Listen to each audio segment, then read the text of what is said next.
श्री कृष्ण के बड़े भाई बलराम जी शेषनाग के अवतार थे।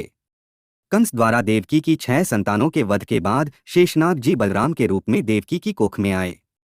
उनके जन्म से कुछ समय पहले वासुदेव की पहली पत्नी रोहिणी देवकी तथा वासुदेव से मिलने कारागार गई। उसने वहीं अपनी योग शक्ति से देवकी के गर्भ से बलराम को अपनी गर्भ में सुरक्षित कर लिया। क्योंकि बलराम का एक गर्भ से दूसरी गर्भ में आकर्षण हुआ था, इसलिए उन्हें संकर्षण भी कहते हैं। महाभारत के युद्ध में सभी छोटे बड़े राज्यों से सैकड़ों राजाओं ने भाग लिया था।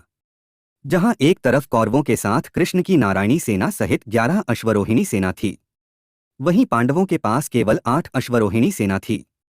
किंतु ऐसे में भी जब कृष्ण निःशस्त्र पांडवों के साथ थे, बलराम ने युद्ध न करने का प्रण लिया और तीर्थ यात्रा पर निकल गए। और तो और उन्होंने कृष्ण को भी यही सुझाव दिया कि युद्ध में हिस्सा न ले, क्योंकि दोनों ही पक्ष हमारे संबंधी हैं। बलराम ने दुर्योधन को वचन दिया कि वे और कृष्ण युद्ध में शस्त्र नहीं उठाएंगे, इसलिए कृष्ण जी ने भी उनके वचन का मान रखते हुए युद्ध में बिना शस्त्र के भाग लिया और अर्जुन के सारथी बन गए। जब दुर्योधन को पता चला कृष्ण निःशस्त्र युद्ध भूमि में होने और दूसरी तरफ उनकी ताकतवर नारायणी सेना होगी, तो उसने सेना का ही चुनाव किया। किंतु श्री कृष्ण ने निहत्थे ही पांडव सेना को विजय दिलाई। इस प्रकार उन्होंने बलराम के वचन का मान भी रखा और यह युद्ध भी पूर्ण किया, क्योंकि जब प्रश्न धर्म का हो, कृष्ण जी स्पष्ट रूप से धर्म के साथ खड़े हो जाते थे, चाहे विपक्ष में उनके अपने क्यों न हो। महाभारत के ग्रंथ में एक घटना का वर्णन मिलता है, जिसमें युद्ध से पूर्व एक दिन दाऊ भैया पांडवों की छावनी में पहुंचे।